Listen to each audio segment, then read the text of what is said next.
things you need to do is breathe and keep your embouchure set. So keep these muscles, I call them your beard muscles, keep them firm right to the corners of your mouth. Don't let this puff.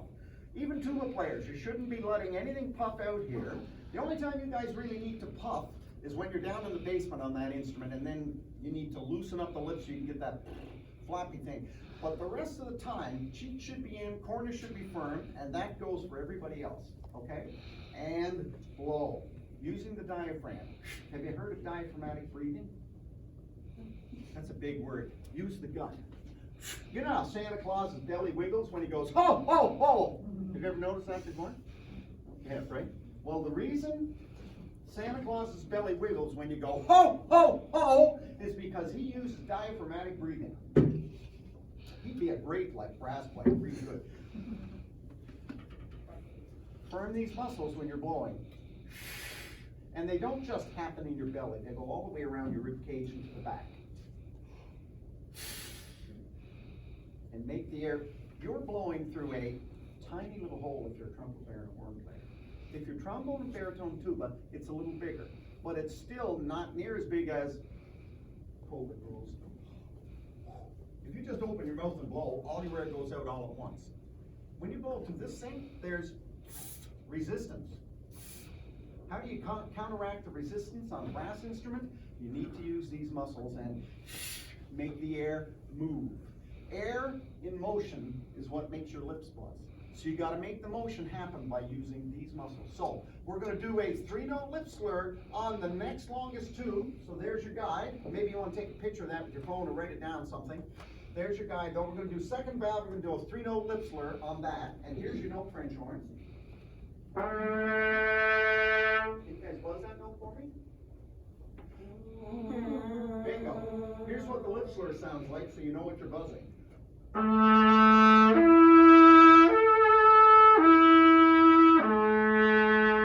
Okay, so you're going to buzz that. You guys are going to play it with me. Ready? Here we go. Sitting up nice and straight, square on the chair, back off the rest. Take a big breath, think about these muscles down here, and make the wind go through the horn. I always try to picture this as an exhaust on a big truck. Have you ever seen a big truck pulling away from the lights, and what do you see pouring out black smoke? Now, we're not pouring out black smoke, but you can see the air moving because the engine is working hard.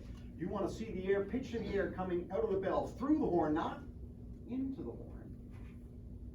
Through the horn. And coming out the other end. And that's what you want to picture when you're doing these lip slurs, okay? So here we go, second valve.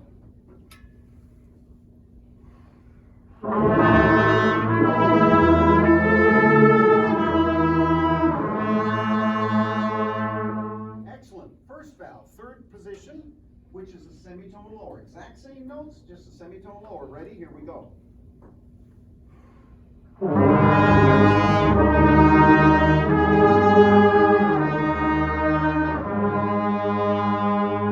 Next two. Fourth position, 1 and 2.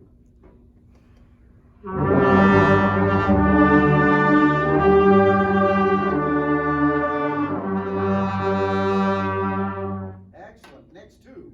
Fifth position, 2 and 3.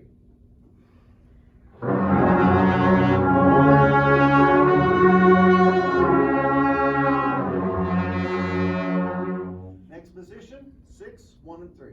By the way, 1 and 3 is sharp. What does that mean? Everybody know? What's the word sharp mean in music? Higher. Higher. Too high.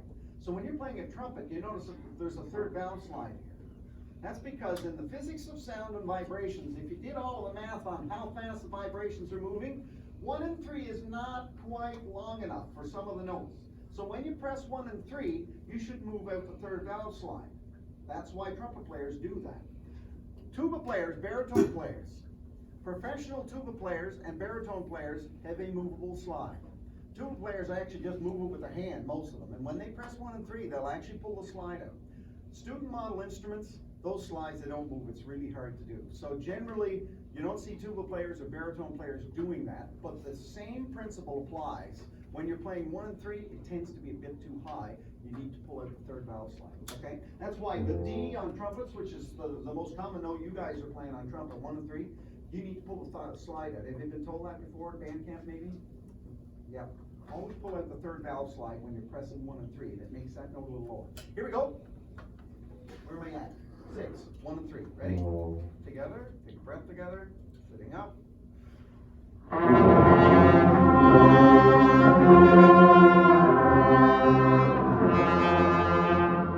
1, 2, and 3, this one is really sharp. So if you have 2 slides, you need to pull them out a little bit, okay? And the same applies, but you're not going to be able to on a tuba or a baritone, so just pretend you're doing it for now. Maybe listen to the pitch. Lift it down just a little bit. But that's a lot to think about right now. Let's just worry about the lip slur, getting the air flowing through the horn. Here we go. 1, 2, and 3. 7th position.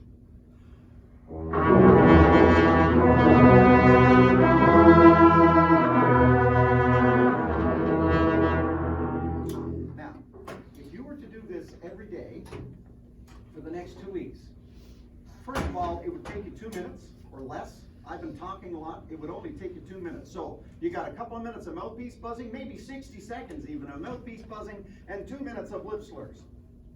How many people can't find 3 minutes at the beginning of class to do that? No hands in the air. There you go. No hands in the air. So you can all do that now.